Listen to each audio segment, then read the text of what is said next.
দেখতে দেখতে অভ্যাস হয়ে যায়। খারাপ সময় দেখতে দেখতে একটা সময় অভ্যাসে পরিণত হয়। আমি আমার লাইফে এত এত খারাপ সময় দেখেছি যে এখন আর কোনো কিছুতে অনুভূতি কাজ করে না। সো হ্যালো এভরিওয়ান, আসসালামু আলাইকুম। সবাই কেমন আছেন? আশা করি সবাই ভালো আছেন।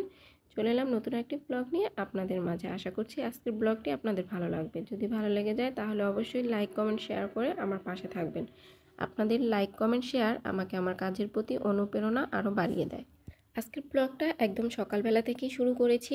আর আমার জন্য সকালের নাস্তায় বানিয়ে নিয়েছি আগের দিনের বেঁচে যাওয়া ভাত দিয়ে বেশি করে ধনিয়া পাতা, পেঁয়াজ, সরিষার তেল দিয়ে, মরিচ দিয়ে ভালো করে মাখিয়ে আর সাথে একটা ডিম ভাজা নিয়ে নিয়েছি।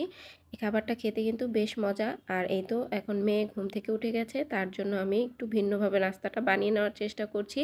একটা পরোটা আগে আমি ভেজে নেব, তারপর আমি সেটার উপর ডিম দিয়ে ভাজ করে দিয়ে একটু টমেটো সস উপরে দিয়ে দেব। একটা জিনিস কি জানেন, যারা কষ্ট দেখতে দেখতে বড় হয় তাদের কাছে নতুন করে কষ্টগুলো কিন্তু খুব বেশি কাঁদায় না।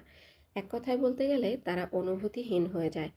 ছোট্ট একটা জীবন, তাও কত পাওয়া না পাওয়ার আক্ষেপ। মাঝে মাঝে মনে হয় এই জীবন বড়ই সুন্দর, আবার মাঝে মাঝে মনে হয় জীবন অনেক কঠিনভাবে তার গতিপথ পরিবর্তন করছে, যেটা সামলে নিতে খুব বেগ পেতে হচ্ছে।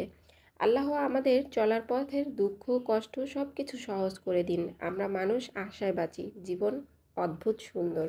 এদিকে শাকটা ধুয়ে নিয়েছি, শাকটা ধুয়ে রেডি করে নিলাম। আর এখন লাউ রান্নার জন্য লাউটাও রেডি করে নিব। লাউটা কেটে নিয়েছি, পেঁয়াজ মরিচ সব কিছু একসাথে রেডি করে আমি রান্নাটা বসিয়ে দিই। কারণ সব কিছু আয়োজন করে একসাথে রান্না করতে বসলে রান্নাটা অনেক সহজ হয়ে যায়। লাল শাক কিন্তু অনেক পুষ্টিকর একটা শাক, বিশেষ করে বাচ্চাদের জন্য এটা অনেক ভালো। আমিও তাই আমার মেয়ের জন্য রান্না করে নিলাম। খুব অল্প করেই রান্না করেছি, কারণ লাল শাক আমার অত একটা বেশি ভালো লাগে না। আর এই যে লাউ রান্না করার জন্য আমি লাউয়ের মশলাটা ভালো করে কষিয়ে নিলাম। আমি চিংড়ি মাছগুলো একদম তেলের সাথে ভেজে মশলার সাথে কষিয়ে নিয়েছি, তার মধ্যে আমি লাউগুলো দিয়ে দিলাম। আর লাউটা ভালো করে কষিয়ে নিব। আমি লাউ রান্নায় বেশি একটা পানি ব্যবহার করি না, যদি একেবারে কচি লাউ হয় তাহলে আমি পানি দিই না।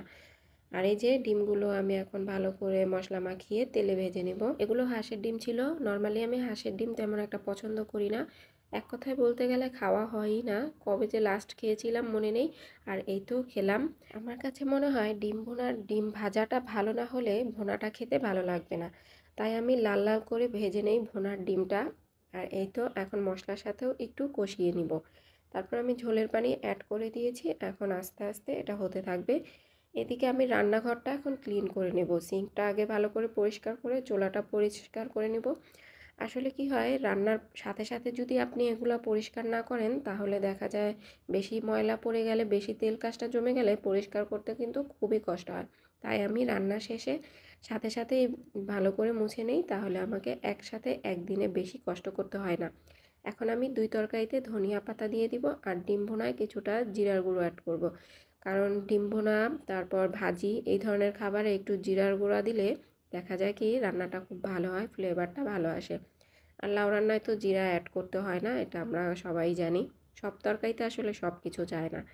তো ভালো থাকবেন, আজকের মতো বিদায় নিচ্ছি। আল্লাহ হাফেজ।